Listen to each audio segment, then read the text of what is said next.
Hello, what I'd like to talk about is one of the undeniable growth areas of retailing. It's online, it's e-commerce, whatever you want to call it. It's quite clearly transforming retailing.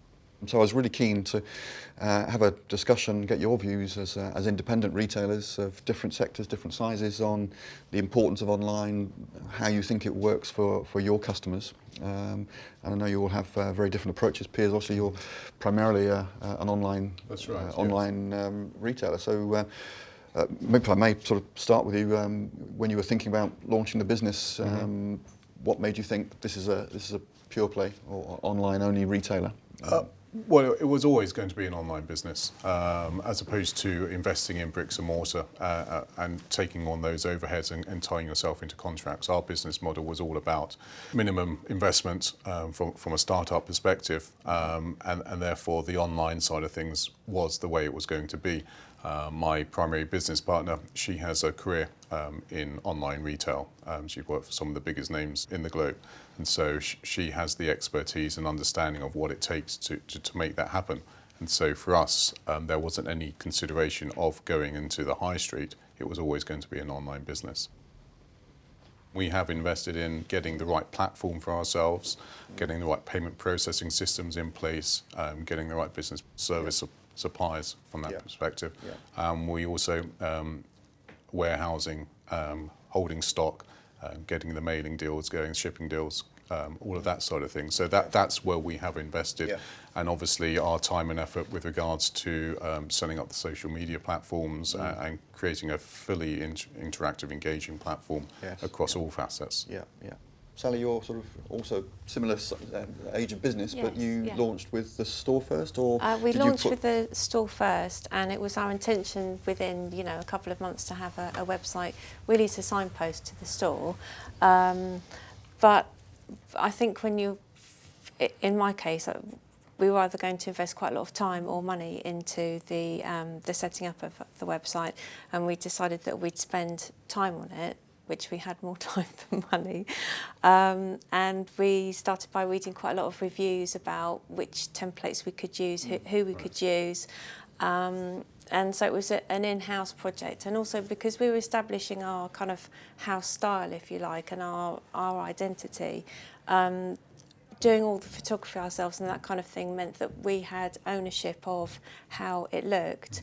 But I think one thing that I didn't really realise at the time, and I think I do understand a bit more now, and it's still all new to us really, we're still learning, is that we think of websites as being, and you'll understand this much more, we think of websites as being very attractive and how do they look and are they exciting and are they colourful and so on.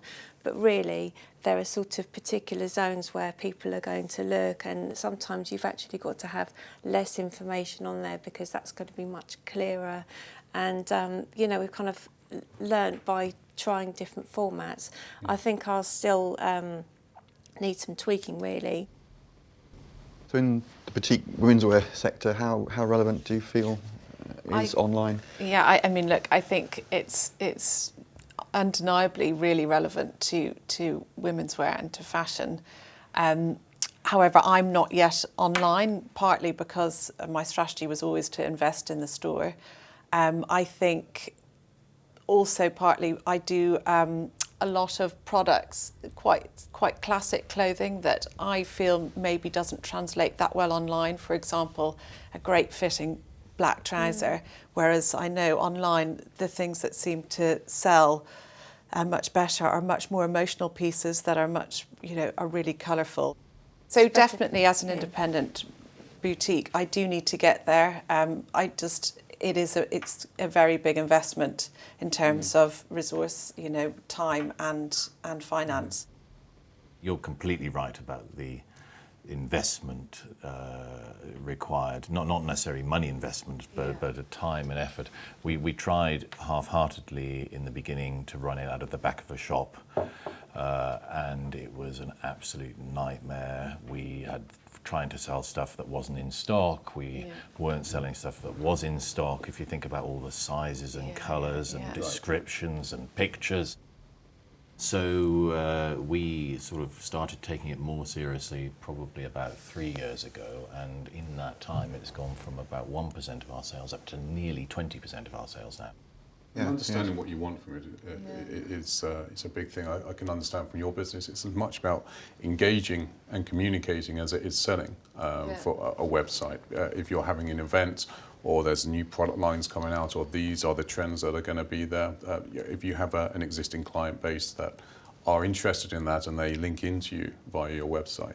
But it's more than just the website itself. It's the content that's in there. That engages people, not just about products, but also creating blogs or writing articles, that side of things. We have also obviously linked into all of our social media platforms and doing different promotions through there. It's understanding, as you're saying, about what your expectations are, but also then how to drive those expectations and to fulfill them as well. If you get it right, it can be very big and very successful. And people like to engage. And then I don't think we've really touched on the other possibilities of things like Google Shopping.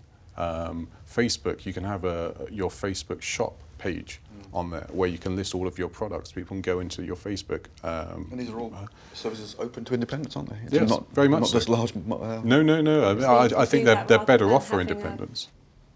Unfortunately, we have to leave. This is a massive topic, as we've seen. It's been a really fascinating discussion, and I sort of opened saying, is this relevant for independents? And we've touched on how it could work, but I think we've concluded, and thanks for everyone for their contributions. And Piers, that summary there really did reiterate that for a small business or a large business, that this is the future. It's happening, and it's moving so fast that independents can really benefit from it in a really powerful way. So thank you for your contributions. Thank you very much. Thanks.